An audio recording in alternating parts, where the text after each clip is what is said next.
प्रणाम। आप सभी को गुरु पूर्णिमा की इस महत्वपूर्ण पर्व पर मैं शत शत प्रणाम करता हूँ।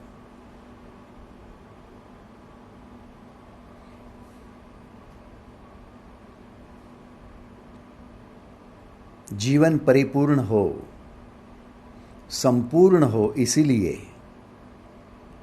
गुरु पूर्णिमा के सुअवसर पर गुरु का ज्ञान,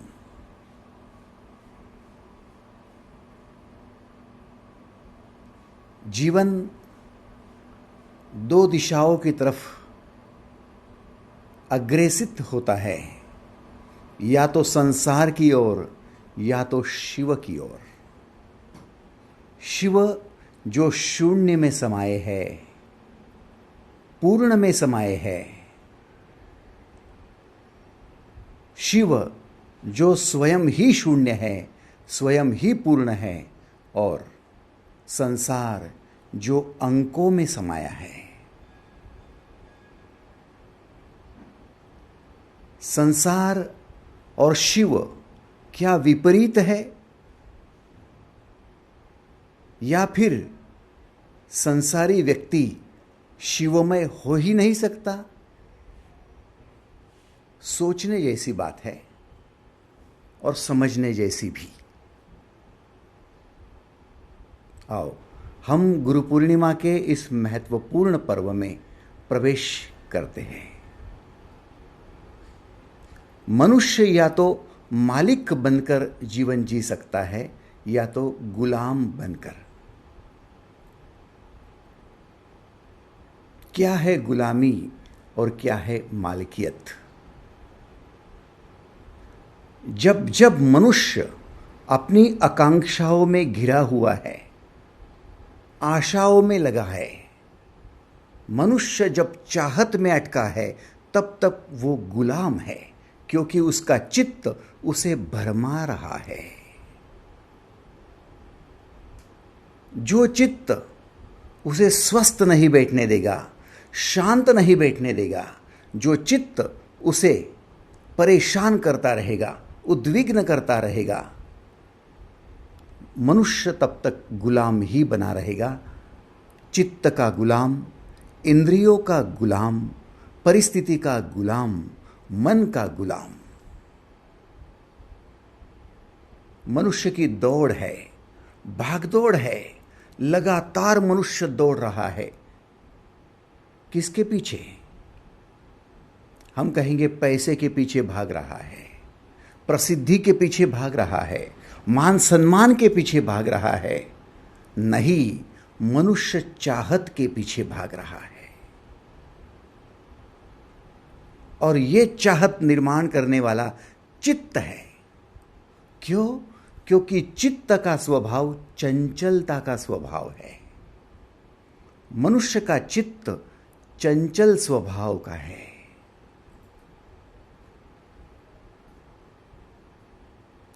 ये कभी शांत बैठने नहीं देगा।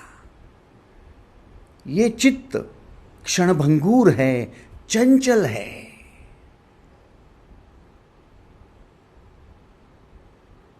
हम शांति ढूंढने जा रहे हैं, लेकिन चित्त के गुलाम होने की वजह से शांति हमारे जीवन में नहीं। आनंद ढूंढने जा रहे हैं, आनंद नहीं, क्योंकि मन उछल कूद करते रहता है, मन परेशान करते रहता है।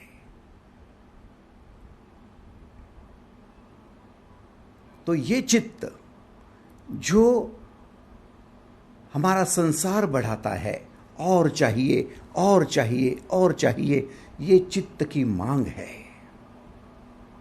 जितना है उसमें हम संतुष्ट कहा, और जब तक हम संतुष्ट नहीं है, तब तक हमारे चित्त में राग और द्वेष बना ही रहेगा। जो हमें कुछ देते हैं, जब तक देते हैं तब तक हमें सुख का एहसास होता है, और वो यदि ना कह दे तो हम दुखी हो जाते हैं। और कोई आपको कब तक देगा, उसकी भी कोई लिमिटेशन है। पति को लगता है पत्नी सुख देगी, और देगी और देगी और देगी। पत्नी को लगता है कि पति सुख देगा, और देगा और देगा और देगा। पति को लगता है कि पत्नी मेरे लिए है, मुझे सुख देने के लिए है। उसे समझना चाहिए कि पति को हमेशा सुख ही देना चाहिए। अब ये चाहत है, चाहिए माने चाहत। आपने कभी सोचा है कि पत्नी आपके घर आपको सुख देने के लिए आई है या फिर खुद सुखी हो जाए इसलिए आई है? फिर से बता दूं, आपने ये कैसे सोच लिया कि कोई एक महिला उसका मायका छोड़कर, उसका घर छोड़कर आपको सुखी करने के लिए आई है? वो तो खुद सुख ढूंढ रही थी कि मेरी शादी हो जाए, मेरा पति हो, मेरा अपना घर हो और मैं वहां जाकर सुख भोगती रहूं। वो खुद सुख ढूंढने आई है, सुख भोगने आई है, और आप उससे सुख की अपेक्षा कर रहे हो। जो खुद सुख के तलाश में आपके घर तक पहुंची, अपना मायका छोड़कर। सोचा है? माता पिता का घर छोड़कर दूसरे किसी के घर पे जाना, ये उसकी चाहत की वजह से था। उसको चाहिए था सुख, उसको चाहिए था पति, उसको चाहिए था आनंद। ये जो चाहत है वो उसे वहां तक लेकर आई, और आप पति अपना सुख उसमें ढूंढ रहे हो। ना सुख पत्नी में है, ना सुख पति में है। सुख कहा है तो संतुष्टि में है, सुख कहा है समाधान में है। आपकी पत्नी आपके साथ है और आप संतुष्ट हो, बस वही सुख है। आपकी पत्नी आपके साथ है और जो कुछ आपको दे सकती है दे रही है, आप संतुष्ट हो, बस। जहां संतुष्टि है वहां समाधान है, जहां समाधान है वही आनंद है, और जहां आनंद है वहां परमानंद परमेश्वर परमात्मा है।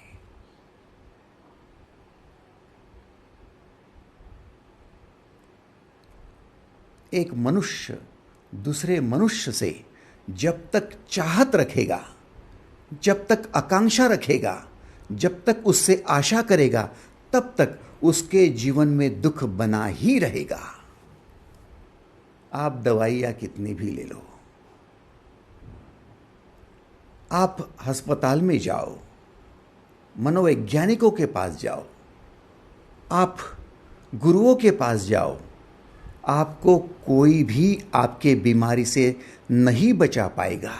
बीमारी से बचना है तो चाहत को छोड़ना होगा। चाह चमारी चोरनी, चाह नीचन की नीच, मैं तो केवल ब्रह्म था जो चाहन होती बीच।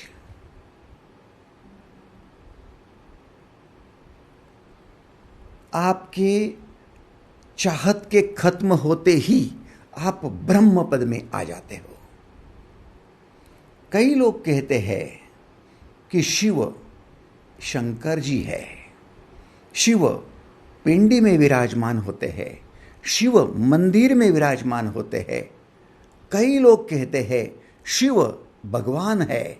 नहीं, शिव आपकी स्वयं की एक उच्च अवस्था है।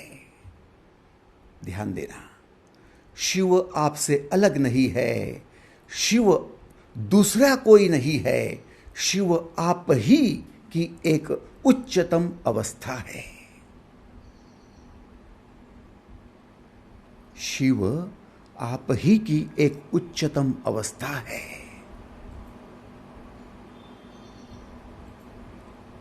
जब आप संतुष्ट हो जाते हो, चाहत से उपराम हो जाते हो, किसी से कुछ नहीं चाहते, शून्य में आने को तैयार हो जाते हो, अपने आप में समाने को तैयार होते हो, तब आप शिवमय होना शुरू होते हो।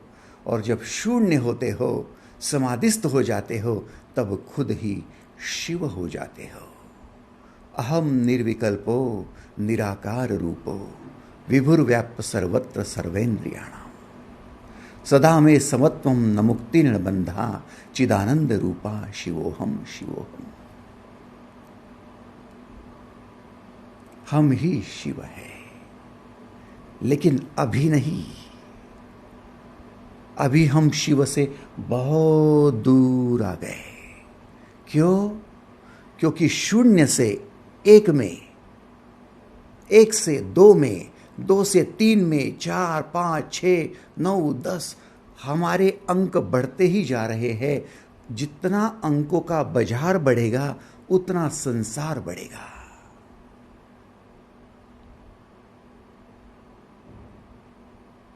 हमें 10 चाहिए, 100 चाहिए, 1000 चाहिए, कितने रुपए चाहिए, लाखों चाहिए, करोड़ों चाहिए, हमें अनगिनत चाहिए। सोचो आप, जो शून्य में हो सकता था वो अंकों में आकर कैसे होगा? जो शांति शून्य में हो सकती थी वो अंकों में कैसे होगी? जो आनंद शून्य में हो सकता था वो अंकों में कैसे होगा? हमें भ्रम है कि बच्चे चंचल होते हैं। हम लोग कहते भी हैं कि बच्चे बड़े चंचल हैं, बिल्कुल शांत नहीं है।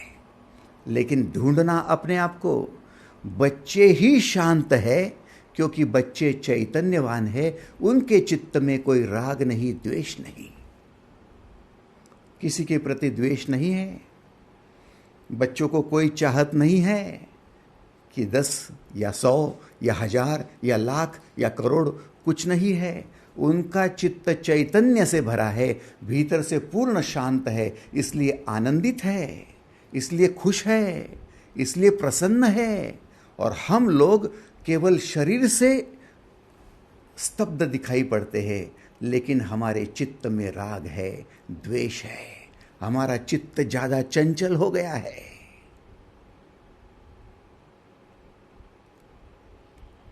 हमारे चित्त में उलट फुलट हो रही है। कभी पैसे की याद आ रही कि कब मिलेगा, कितना मिलेगा, कैसे मिलेगा। रिश्तेदारों की याद आती है, किसने डांटा, किसने काटा, किसने लूटा, किसने पीटा, किसने व्यथित किया, किसने तकलीफ दी।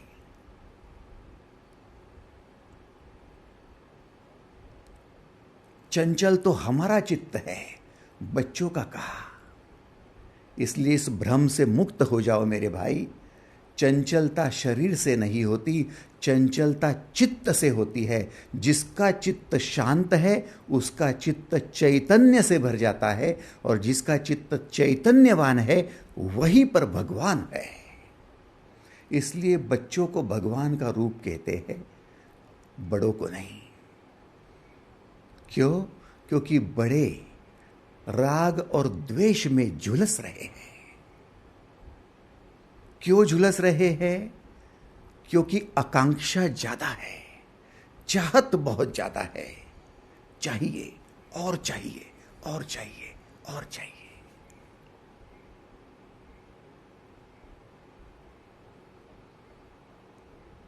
अब देखिए, जब तक आपकी चाहत बनी रहेगी तब तक आप अंकों में ही अटकोगे। आप बाजार से मुक्त नहीं हो सकते। जब तक चाहत है तब तक शून्य कहा, तब तक शिव कहा। एक बात बता दूं मैं, जैसे अभी बताया कि मनुष्य या तो मालिक हो सकता है या तो गुलाम। हम ढूंढ ले कि हम गुलाम है या मालिक है। गुलाम कौन? जो मन के पीछे भागेगा। मन जैसे उसको कहेगा वैसे ही वो करेगा। मन कहता है क्रोध कर, तो अचानक से क्रोध से भर जाते हैं। मन कहता वासना कर, तो वासना से लिपट जाते हैं। मन कहता द्वेष कर, तो द्वेष। मन कहता है अहंकार, तो अहंकार। हम खुद ही अपना सर धून लेते हैं कि मुझे तो ये करना नहीं था, मुझसे अचानक कैसे हो गया। कैसे हो गया मालूम? क्या आपके कंट्रोल में नहीं था? नहीं, मेरे कंट्रोल में नहीं था। कंट्रोल में क्यों नहीं था? क्योंकि मैं गुलाम जो था।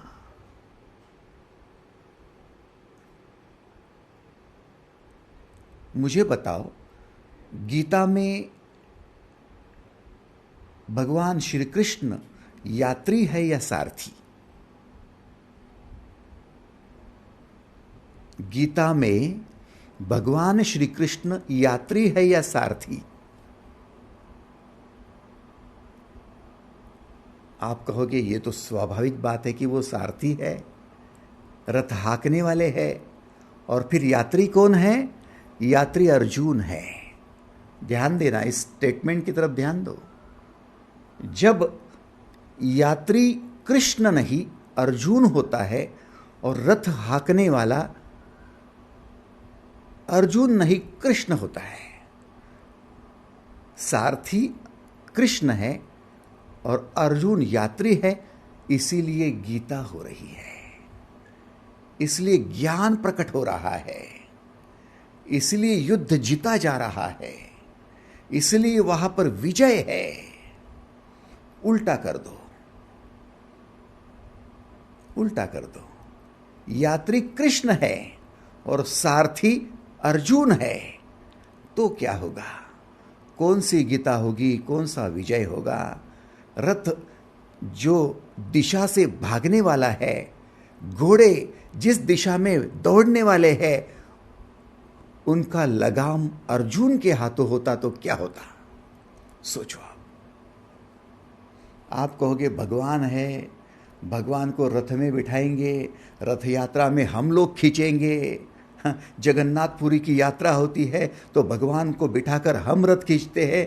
अरे रथ खींचने वाला अर्जुन होता तो क्या होता? सोचा कभी? रथ खींचने वाला भगवान हो और आप रथ में बैठे यात्री हो, तभी कल्याण होगा, तभी गीता बनेगी। उससे कम पर गीता नहीं बनेगी। आप हजारों लाखों रथ भी खींचेंगे ना, तो दिशा गलत हो जाएगी, घोड़े गलत दौड़ेंगे और यात्रा सफल नहीं होगी। आप समझ रहे हो?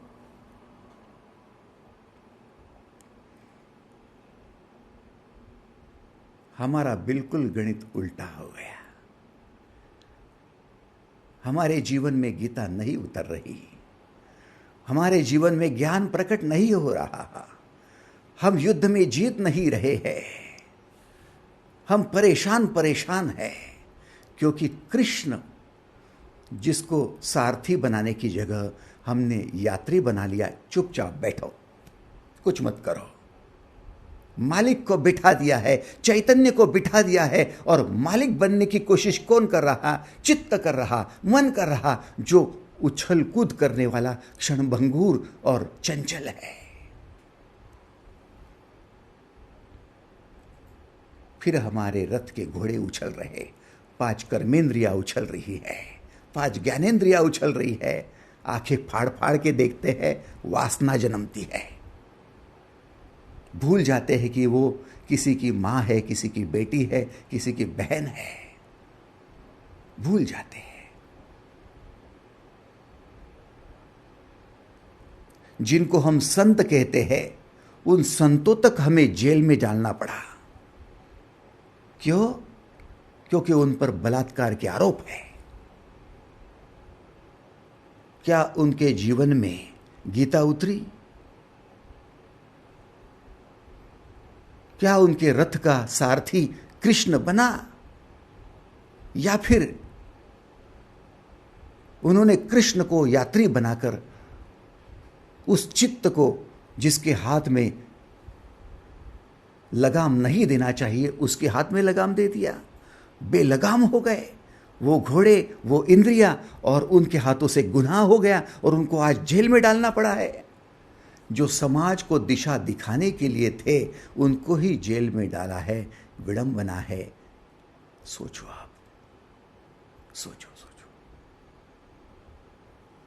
समाज में क्या हो रहा होगा। एक आम आदमी जिसका मन अधिक चंचल है, चित्त अधिक चंचल है, उसको ज्ञान मिलेगा कि नहीं मिलेगा?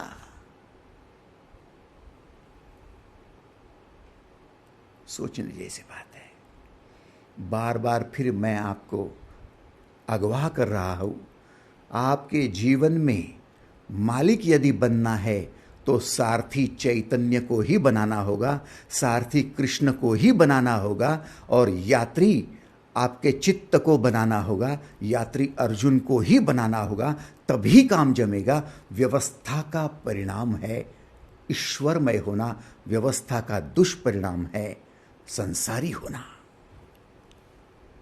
अव्यवस्था का परिणाम है। किसने कहा आपको कि भगवान अलग है, मनुष्य अलग है? किसने कहा अर्जुन अलग है और कृष्ण अलग है? मैं तो ये कह दूं कि कृष्ण और अर्जुन एक ही है।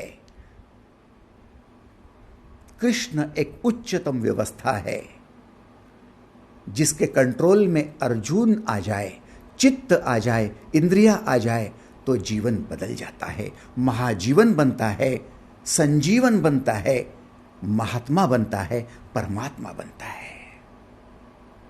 इसलिए सारा जीवन परमात्मा को ढूंढने जाओ ना तो गलती से भी नहीं मिलेगा, क्योंकि ढूंढोगे कहाँ? जो अपने भीतर है उसको बाहर ढूंढोगे तो कैसे?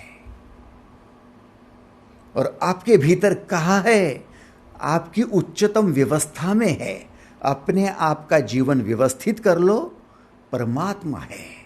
अपना जीवन अव्यवस्थित रखो, संसार है।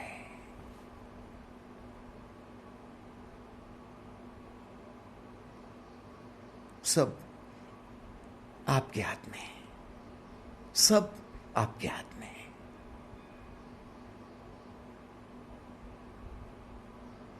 बस बीच में कौन आ रहा है? ये चित्त। उस चित्त को हमने समझा ही नहीं, जो बचपन में चैतन्य से भर गया, आज राग द्वेष से भर गया। जब से होश संभाला है तब से बड़ा क्रोध करने लगे हम। क्यों? क्योंकि अपेक्षाएं बढ़ गई ना। बचपन में अपेक्षाएं कहाँ थी? हाँ, बचपन में वो अपेक्षाएं कहाँ थी जो आज है? बचपन में वो आकांक्षाएं कहाँ थी जो आज है? हम शरीर से बढ़ रहे हैं, लेकिन हमारा चित्त उतना ही चंचल ज्यादा होते जा रहा है। लोग कहते हैं बुढ़ापे में ईश्वर का नाम लेना चाहिए। मैं कहता हूं ईश्वर का नाम लेकर आप अपना टाइम पास न करो, उससे अच्छा है कि मोबाइल देखते रहो। नाम लेकर कुछ नहीं होने वाला, व्यवस्था पर सब कुछ डिपेंड है। अपनी व्यवस्था बदलोगे तो जीवन बदलोगे, अन्यथा आपका जीवन महाजीवन होने से रहा, कुछ नहीं होगा। एक बार नहीं 1000 बार आप लिखो राम राम राम राम, राम नहीं होने वाला। लाखों बार लिखो, करोड़ बार लिखो, कुछ नहीं होगा। आप कहेंगे मैं करोड़ बार राम लिखता हूं और मुझे राम का 1 मिनट के लिए दर्शन हो जाए। अरे राम जिनके खुद के साथ में थे, उनकी आकांक्षा बढ़ गई तो वो खुद संभल नहीं पाए। राम खुद थे उनके साथ, उनके बेटे बनकर आए थे। कई इतनी आकांक्षा की मुझे चाहिए और चाहिए, राज्य चाहिए और चाहिए, धन संपत्ति चाहिए और चाहिए। राम खुद का बेटा है, लेकिन आकांक्षा की वजह से संसारी बन गई कई, और संसारी बनने की वजह से परमात्मा से हाथ धो बैठी। क्या सोचते हो कोई राम अलग होता है? आपके भीतर ही कई है। आकांक्षा बढ़ जाती है तो कई जन्मती है, और जैसे जैसे आकांक्षा बढ़ते जाती है कई उसका विकराल रूप धारण कर लेती है।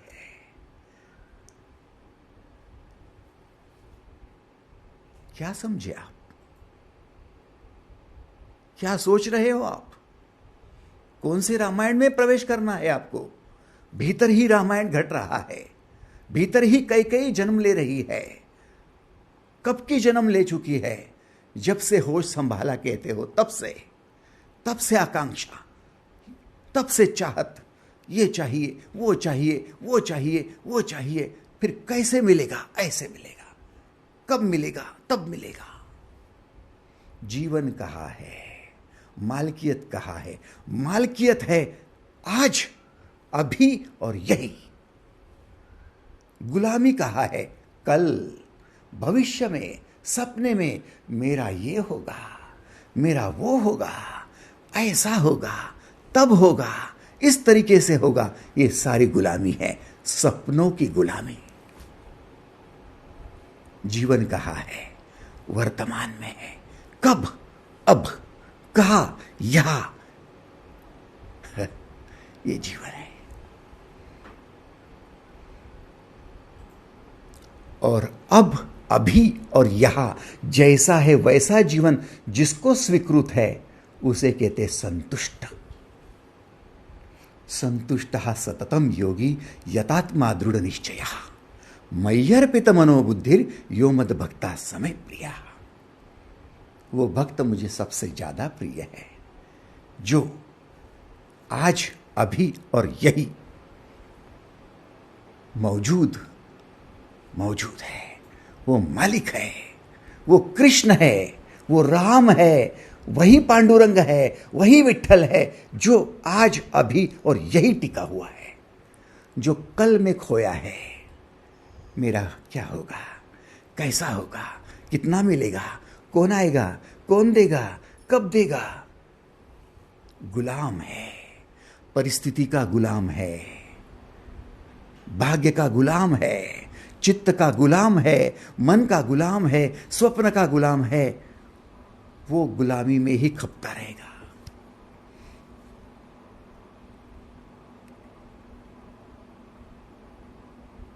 बनना है मालिक, बनना है मालिक। और यदि बनना है तो गांठ बांधनी होगी कि चाहत को सबसे पहले क्रॉस करो, चाहत को सबसे पहले क्रॉस करो। मैंने कथा सुनी थी, यीशु एक गांव से दूसरे गांव की ओर जा रहे थे। यीशु को एक गांव में कुछ लोग मिले जो रो रहे थे, आक्रोश कर रहे थे। यीशु ने पूछा, आप क्यों रो रहे हो? इतना आक्रोश भला क्यों? बोले, क्या बताए, हमें भय लग रहा है कि हम सब लोग नरक में न चले जाए। बड़े गुनाह करते हैं, पाप करते हैं, बड़े गलत काम करते हैं, सब झूठे हैं, मक्कार है, चोरी करते हैं, डाका डालते हैं, सब लोग गलत है। हमें भय है कि नरक में न जाए, नरक में न जाए। भय है, भय है, भय।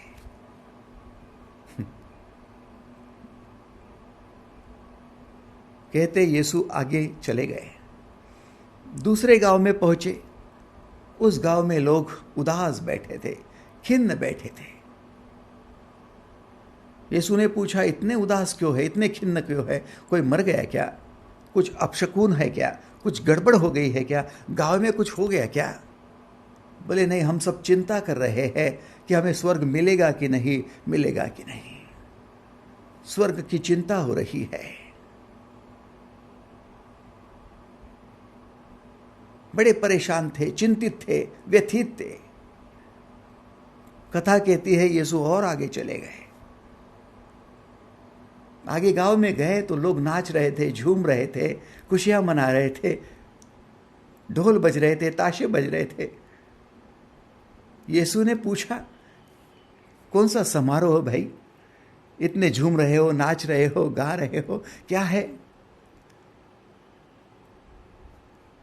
बोले, हम झूम रहे, नाच रहे क्योंकि हमको पता चला है कि आज, अभी और यही जीवन है और इसी जीवन को जीना है, आज को ही जीना है। हमने स्वर्ग और नरक दोनों को छोड़ दिया है। हम वर्तमान में आ गए हैं। ना हमें नरक का भय रहा है, ना स्वर्ग की आकांक्षा रही है, ना ही हमें कोई चिंता है।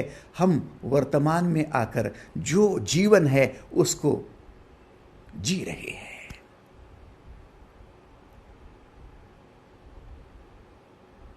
यीशु कहते हैं जीवन है, वर्तमान में है। बुद्ध कहते हैं जीवन है, वर्तमान में है। कृष्ण कहते हैं जीवन है, वर्तमान में है।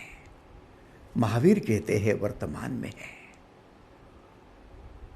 क्या ढूंढा इन लोगों ने? क्या पाया इन लोगों ने? जिन खोजा तिन पाइया, गहरे पानी पैठ। उन लोगों ने जो गहराई में खोजा है, वो भीतर की गहराई में खोजा है, चित्त की गहराई में खोजा है। गहराई में जाते ही पता चला कि आनंद भीतर है, क्योंकि जीवन भीतर है। जीवन भीतर है क्योंकि चैतन्य भीतर है। चैतन्य भीतर है इसलिए मालिक चैतन्य बन जाए। चित्त नहीं, मन नहीं, इंद्रियां नहीं। समझ लो, हमारी इंद्रियां मालिक है। बड़ा स्वाद आता है हमें चटपटा खाने में, फिर पेट खराब हो जाता है। सुनीता दीदी हंस रही है। फिर एडमिट करना पड़ता है, फिर परेशान हो जाते हैं। तो हम गुलाम ठहरे। हमारी जीवा पर हमारा कंट्रोल नहीं। क्यों? क्योंकि कंट्रोल उसने ले लिया, हम उसके पीछे भाग रहे हैं ना।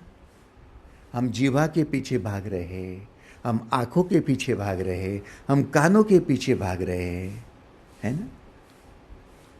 क्या हो रहा है? जैसे कोई कसाई किसी गाय को लेकर चल रहा है।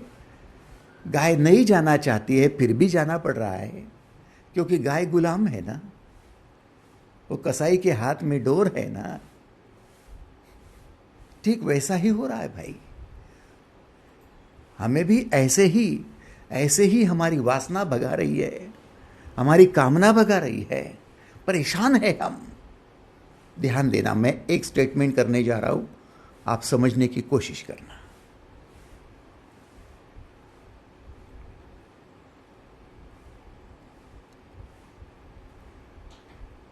कई महात्माओं को आपने सुना होगा। महात्मा कहते हैं क्रोध से बचो, द्वेष से बचो,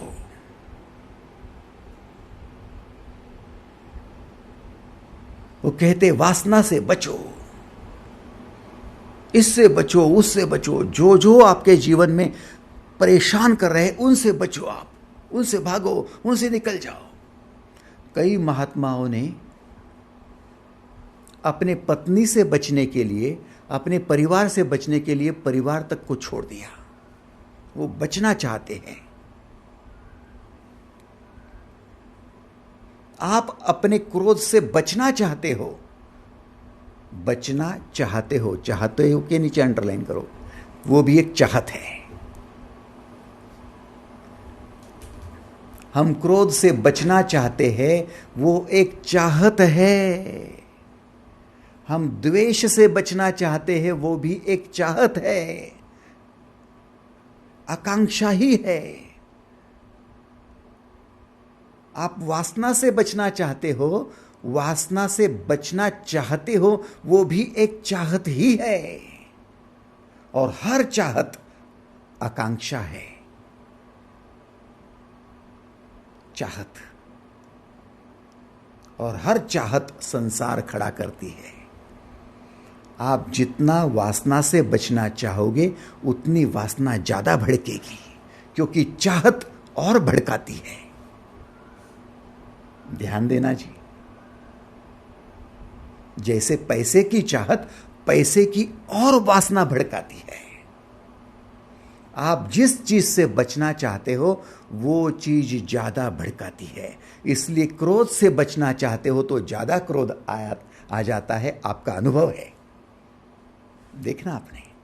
आप वासना से बचना चाहते हो, वासना भड़कती है। आप ईर्ष्या से बचना चाहते हो, ईर्ष्या भड़कती है। जिससे बचना चाहते हो वो ज्यादा भड़कता है। ऐसा क्यों हो रहा है? क्योंकि उसमें चाहत छुपी है। आपने कल पूछा था ना कि शून्य होना शिव होना है, तो शून्य कैसे हुआ जाएगा? चाहत छोड़नी पड़ेगी, फिर शून्य हो सकते हो।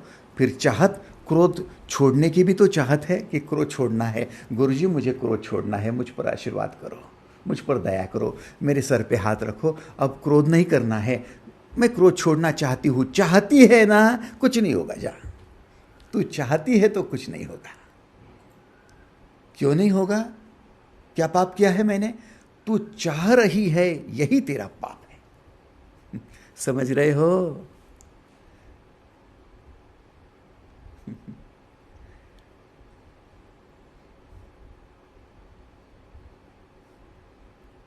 एक मिनट के लिए नहीं, एक घंटे के लिए नहीं, जीवन भर गुरुजी का हाथ भी सर पे रखा तो कुछ नहीं होने वाला, कुछ नहीं होने वाला। गुरुजी समझा रहे हैं कि जो क्रोध से बचने की चाहत है, जो क्रोध छोड़ने की चाहत है, उस चाहत को छोड़ दे। तो क्या क्रोध आने दूं? आप क्रोध छोड़ना चाहते फिर भी क्रोध आ ही रहा है, तो छोड़ना या फिर छोड़ने की चाहत रखना, ये तो बंद करके देखो पहले। मुझे क्रोध आता है, बस स्वीकार करो। मैं वासना से भर जाता हूं, बस स्वीकार करो। ईश्वर स्वीकृति में होते हैं, ईश्वर चाहत में नहीं होते। अंडरलाइन कर लेना स्टेटमेंट में। ईश्वर या परमात्मा स्वीकृति में होते हैं, क्योंकि स्वीकृति में संतुष्टि होती है, क्योंकि स्वीकृति में शांति होती है, इसलिए उसमें परमात्मा होते हैं। और चाहत में परमात्मा नहीं होते, संसार होता है। आप जैसे ही स्वीकृत कर लेते हो, स्वीकार कर लेते हो कि मैं क्रोध करता हूं, स्वीकार होते ही ये क्रोध अलग हो जाता है, आप अलग हो जाते हो और क्रोध शांत हो जाता है। हम कहते हैं कि हम क्रोध छोड़ना चाहते हैं,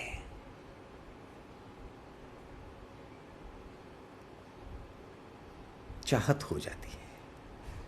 वासना छोड़ना चाहते हैं, चाहत हो जाती है। मैं वासनामयी हूं, वासना करता हूं, स्वीकार करो, छूट जाती है। जिन बातों को आपने स्वीकार किया है, उन्हीं बातों से आप शांत होकर राह बदल चुके हो। जीवन में राह यदि ढूंढनी है तो स्वीकृति से ही ढूंढनी पड़ती है, सरेंडर करना पड़ता है। स्वीकार करते ही मनुष्य सरेंडर कर देता है। मैं चोरी करना छोड़ना चाहता हूं, बात अलग है। मैं चोरी करता हूं, मैंने स्वीकार करते ही मेरे कदम पुलिस की तरफ जाएंगे। मैंने स्वीकार कर लिया कि मैं चोरी करता हूं, सरेंडर कर लिया। मैंने सरेंडर कर लिया, भले ही उसका जो दंड है भुगत लिया, जेल में जाना है जा लिया, लेकिन मैंने स्वीकार कर लिया है। तब से चोरी की भावना ही खत्म हो गई। इधर स्वीकार करते हो, उधर भावना गल जाती है। क्यों ऐसा होता है? क्योंकि चाहत आपकी मालकन बन गई थी, अब उसके पीछे भागना नहीं पड़ता है। अब संतुष्टि की वजह से चैतन्य मालिक बन गया है, अब चाहत आपका पीछा करेंगी। अब चाहत पीछे है, मालिक माने चैतन्य आगे है। ध्यान देना, आपने जिन जिन बातों को स्वीकार किया है, उन्हीं बातों से आपको राह मिली है। मैं मोटापे से बचना चाहता हूं, चाहता हूं ना, तो मोटापा बना ही रहेगा, और मेरा मोटापा बढ़ गया है। इतना कहते ही सरेंडर कर लेता है, स्वीकार होते ही सरेंडर हो जाता है, और अपने आप व्यायाम शुरू हो जाता है। स्वीकृति में संतुष्टि है कि हां भाई है। जो चाहत है कि कल करूंगा, हमेशा चाहत है कि मैं छोड़ना चाहता हूं। कब कब शराबी भी कहता है मैं शराब छोड़ना चाहता हूं, लेकिन शराब छूटती नहीं है, क्योंकि छोड़ना चाहता हूं वो चाहत उसको स्वप्न दिखाती है कि कल छोड़ेंगे ना, परसों छोड़ेंगे ना, आने वाले 1 तारीख को छोड़ेंगे ना, तब से व्यायाम शुरू करेंगे, आने वाले साल में रिटायर्ड होंगे तब। हमेशा चाहत आपको भविष्य में ले जाएंगी और भविष्य में गुलाम जीते हैं। स्वीकृति आपको वर्तमान में ले आएगी, वर्तमान में जीवन होता है। आप समझ रहे हो? स्वीकार करो मैं क्रोधी हूं, स्वीकार करो मैं वासनांध हूं, स्वीकार करो मैं द्वेषी हूं, स्वीकार करो। इधर स्वीकार करते हो उधर संतुष्ट हो जाते हो, हाँ भाई हूं। दूसरी बात, जैसे ही स्वीकार करते हो वैसे अहंकार गल जाता है। ध्यान देना मेरे स्टेटमेंट की तरफ। स्वीकार करने पर ही अहंकार गलता है, लेकिन जब हम कहते हैं कि हम होने वाले हैं, हम छोड़ने वाले हैं, उसमें अहंकार बढ़ता है कि हम करेंगे ना, हम मामूली थोड़ी है, हम भी करेंगे, हम भी क्रोध छोड़ देंगे, हाँ, हम भी वजन कम करेंगे,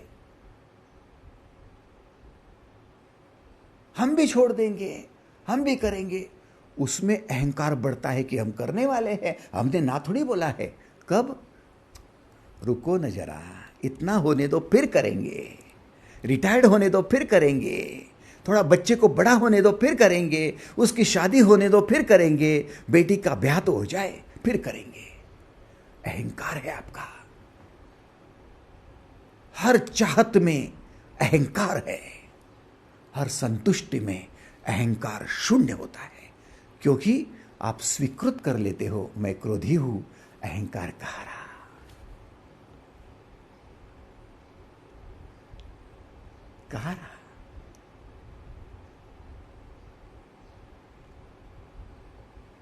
शिव से मिलना है, मंदिर जाओगे, 1 लोटा जल लेकर जाओगे, हाँ? खाक माव मिलेगा, लोटे जैसा दिमाग हो जाएगा हमारा, क्या मिलेगा आपको? हाँ?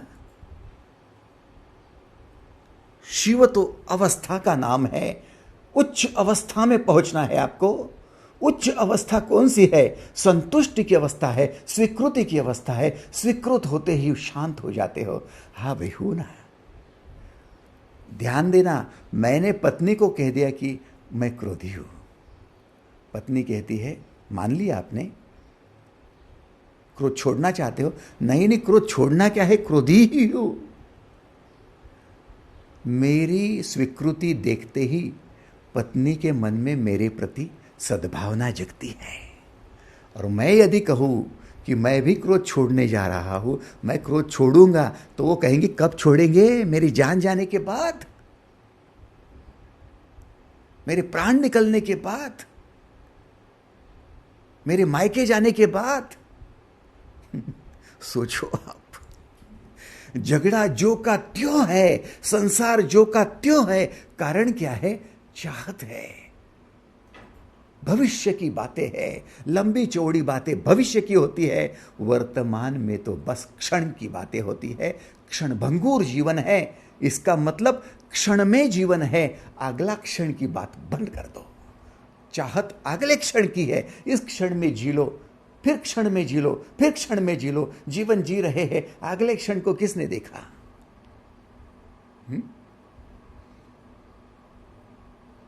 जियो तो, और फिर दादा पैसे कैसे आएगा? अरे इस क्षण में जो जिएगा, इसी क्षण में उसके हाथों से क्रिएशन होगा, और जिसके हाथों से क्रिएशन होगा पैसा उसके पीछे भागेगा। शून्य हो जाओ भविष्य से, शून्य हो जाओ चाहत से, तो शून्य हो जाओगे क्रोध से, और शून्य हो जाओगे वासना से। समझ रहे हो? तो पहली बात है कि हम कुछ चीजों से बचना चाहते हैं। क्रोध से बचना चाहते हैं, अहंकार से बचना चाहते हैं, बचना चाहते हैं, वासना से बचना चाहते हैं, द्वेष से बचना चाहते हैं, ईर्ष्या से बचना चाहते हैं। ये चाहते हैं ना, इसमें ये गड़बड़ है। चाहत खत्म कर दो, स्वीकार करो। दूसरी बात, हम पुण्य कमाना चाहते हैं। कुछ बातों से हम बचना चाहते हैं और कुछ बातों को हासिल करना चाहते हैं। दो अलग अलग लग रहे हैं आपको? अलग अलग लग रहे हैं क्या? कि मैं क्रोध से बचना चाहता हूं, मैं पुण्य करना चाहता हूं। आप कहोगे अलग है। अरे नहीं, दोनों चाहती है। मैं पुण्यवान होना चाहता हूं, वो भी तो चाहत है। हाँ, मैं मोक्ष पाना चाहता हूं, वो भी तो चाहत है। क्या खाक मिलेगा आपको? नहीं मिलेगा। बोले कैसे नहीं मिलेगा? देखो, आप जिस चीज को चाहते हो वो चीज आगे है कि पीछे है? आप जिस चीज को पाना चाहते हैं, आप भगवान को पाना चाहते हो, तो भगवान आगे है कि भगवान पीछे है? बोले चाहते हैं, उसको पाना चाहते तो वो आगे है। अब वो आगे है और आप पीछे है, तो आप मालिक कैसे बने? आप मालिक तब बनेंगे जब चीजें आपके पीछे होंगी। आप पैसा पाना चाहते तो पैसा आगे है, आप पैसे के पीछे हो तो पैसा आपके पीछे कैसे दौड़ेगा? मालिक बनोगे तब पीछे चलेगा ना।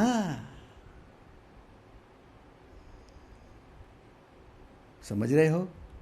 मालिक के पीछे पैसा चलता है, मालिक के पीछे भगवान चलता है, मालिक के पीछे मोक्ष चलता है, मालिक के पीछे चलता है, मालिक के आगे नहीं।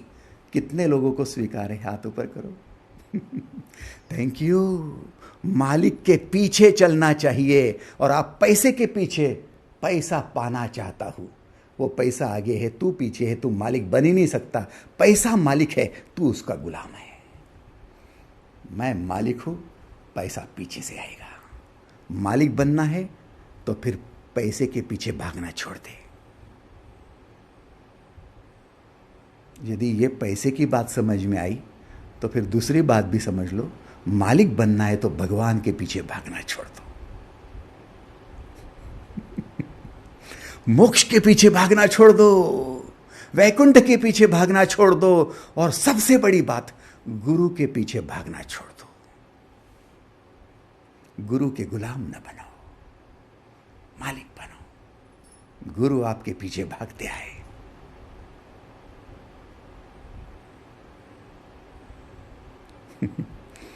राम राम। बड़ी आश्चर्य की बात है, लेकिन सत्य वचन है। हमारी चाहत ही भगा रही है।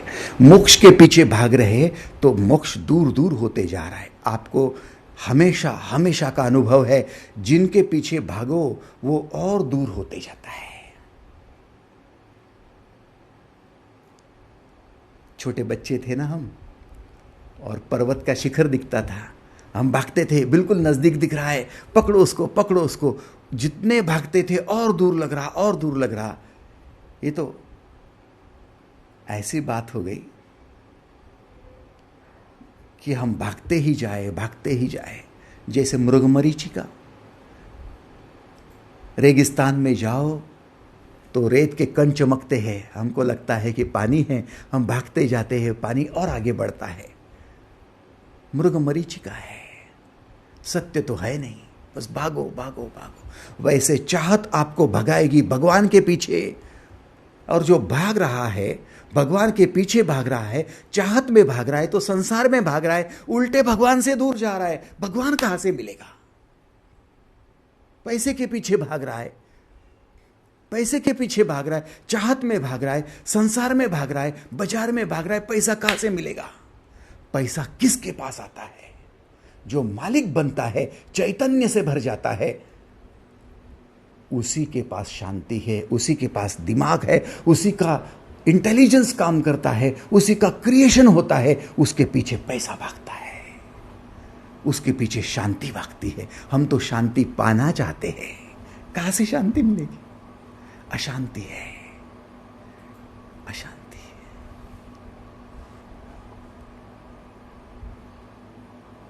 आपने देखा, जिस दिन सुबह सुबह उठने के बाद आप पत्नी के पीछे भागते हो, पत्नी के पीछे भागते हो, पत्नी हाथ में नहीं लगती।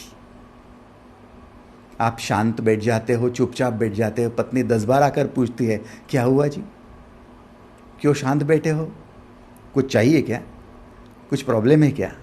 आप बैठ जाते हो तो पत्नी आपके पीछे है, आप भागते हो तो पत्नी आगे भागती है। और दीदी, आपका क्या अनुभव है? आप पति के पीछे भागो तो क्या होता है?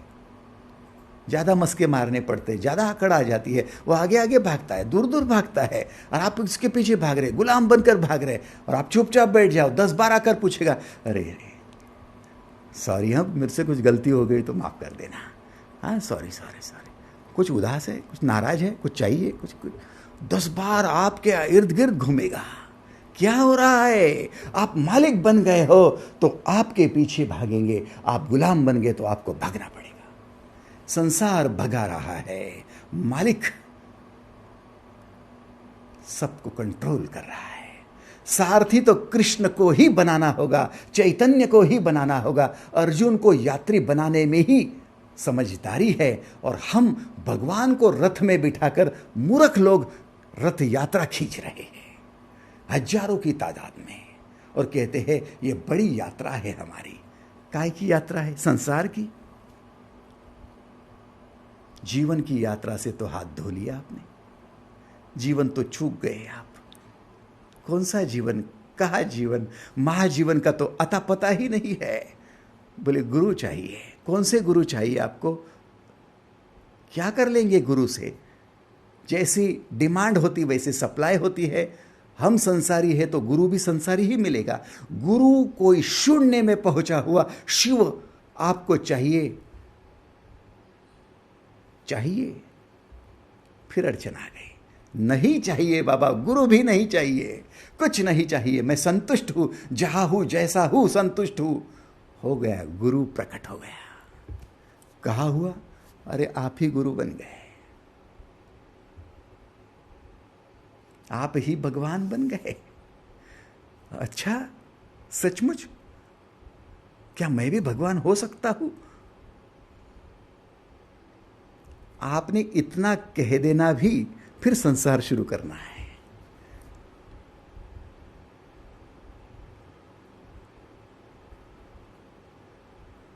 चाहत खत्म होते ही, आप शून्य होते ही आपका जीवन बदल जाएगा। और शून्य में हर रोज प्रकृति आपको लेकर ही जा रही है। हर रोज रात्रि होती है, हर रोज दिन होता है। 24 घंटे में एक रात्रि आती है, एक दिन आता है। 24 घंटे में, दिन में आप सुबह से लेकर रात्रि तक भले ही प्रवृत्त होते कुछ करने के लिए, लेकिन रात्रि को निवृत्त होना पड़ता है, शून्य होना ही पड़ता है। रात्रि को न आपके साथ पति है, न पत्नी है, न बच्चे है, न कोई है, ना पैसा है, ना धन है, ना मान है, सम्मान है, ना ही आपका कोई एजुकेशन है, ना सर्टिफिकेट है, आपका कोई नहीं है। उस समय शून्य हो। इतना ही क्या, रात्रि के शून्य में आपकी चाहत भी शून्य है। संपूर्ण संसार गिर पड़ा। उस समय शून्य में आप पूर्ण हो, शून्य हो।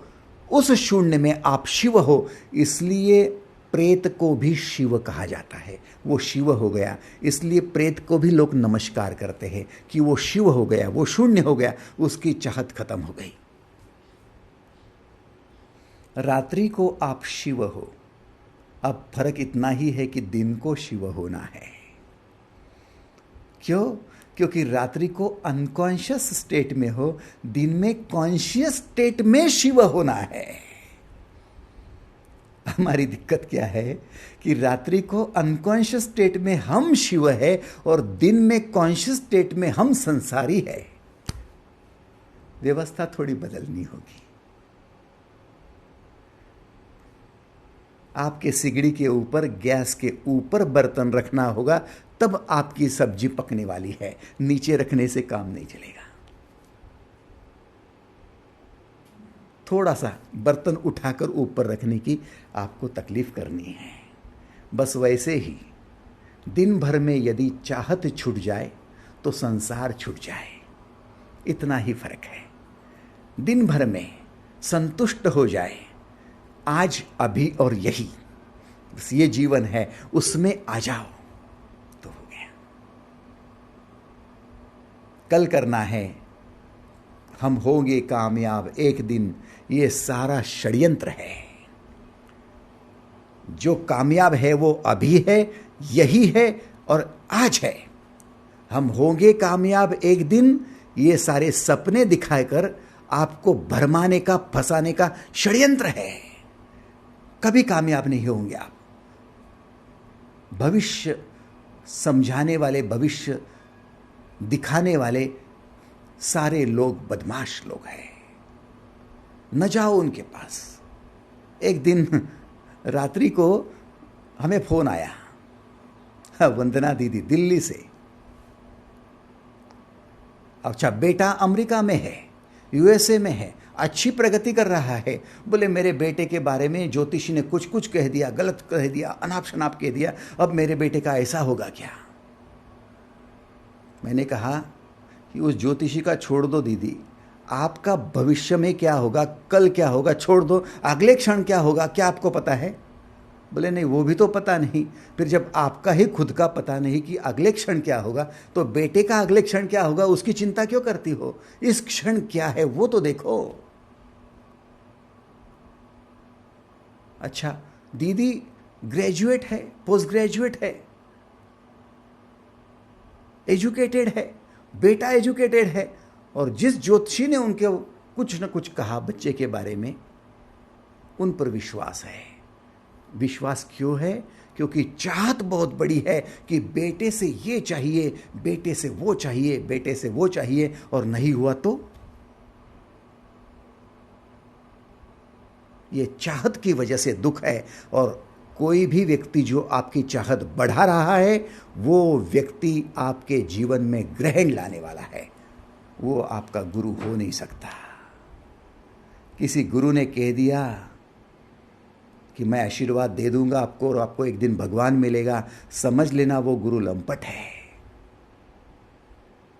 कोई भविष्य में किसी को भगवान नहीं मिलेगा। देवाची ये द्वारी उभा क्षण भरी। भगवान का द्वार अभी, आज, यही, वर्तमान में, इस क्षण में है। उभा क्षण भरी, वो क्षण है, वो क्षण भंगूर है। जीवन क्षण भंगूर है, एक एक क्षण से बनता है, एक क्षण में भंग हो जाता है। जीवन अगले क्षण में है नहीं। पिछला क्षण गया क्षण, उसमें जीवन नहीं रहा, इस क्षण में है। क्षण भंगूर है, चंचल चित्त है। इस क्षण में आ जाओ तो भगवान को पाओ। हर क्षण में वहां खड़े रहो तो भगवान बनकर खड़े रहो। आप ही विट्ठल हैं, आपको विट्ठल नहीं चाहिए। आप ही शिव है, आपको शिव नहीं चाहिए। आप ही दुर्गा हो, आपको दुर्गा नहीं चाहिए। आप ही भवानी हो, आपको भवानी नहीं चाहिए। आप ही वो हो, बस उस अवस्था में आ जाओ। अवस्था के लिए आपको संतुष्ट होना है। चाहत से अपने आप को दूर कर लेना है। चाहत छूट गई, भगवान बन गए, जीवन आया, महाजीवन बन गया। बुद्ध के जीवन में क्या बढ़ गया और क्या घट गया जब वो बुद्ध बन गए? बस कुछ नहीं, बोध आ गया कि मैं जिसे ढूंढने गया था वो मैं ही निकला।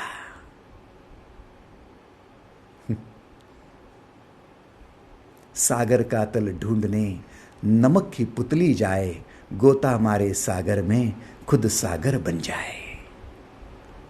मैं जिसे ढूंढने गया था वो मैं ही निकला। ये बोध ही बुद्धत्व है। आप किसे ढूंढ रहे हो? किसकी चाहत में हो? क्यों परेशान हो रहे हो, क्यों बाजार बढ़ा रहे हो? और जितनी आप ढूंढने में भविष्य में अपना जीवन खपाओगे, उतना संसार बढ़ेगा और उतने आपको परेशानी बढ़ेगी, उतने जन्म और परेशानी है। रुक जाओ, अब वर्तमान में आ जाओ, क्षण में आ जाओ, आपका कल्याण हो जाएगा। गुरु पूर्णिमा का यही संदेश है और मैं सोचता हूं आप सभी ने ये पाया भी है और इस वर्तमान के क्षण में हम उपस्थित भी है, आज, अभी और यही भगवान है। बस बच्चे बन गए हम। देखो ना अपने बच्चों को, नातो पोते को देखो, अभी है, आज है, यही है, वो यही है, हम नहीं है। बस हम कल में खोए हैं और हम ही उनको सपने बता रहे हैं कि कल क्या बनना है तुझे। क्या बनेगा? इंजीनियर बनेगा, डॉक्टर बनेगा, कल बनेगा। अभी आज यही जो है उसका चैतन्य हमने उसको वहां से दूर किया है। हम ही वो पापी है जो पाप कर रहे हैं। मैं सोचता हूं हम समझ रहे हैं, ये गुरु पूर्णिमा है, ये गुरु का ज्ञान है। बस सारथी कृष्ण को बनाओ, यात्री अर्जुन को, सारथी चैतन्य को बनाओ, यात्री चित्त को, मन को। आप सभी को गुरु पूर्णिमा की फिर शुभकामनाएं। बहुत बहुत धन्यवाद। प्रणाम।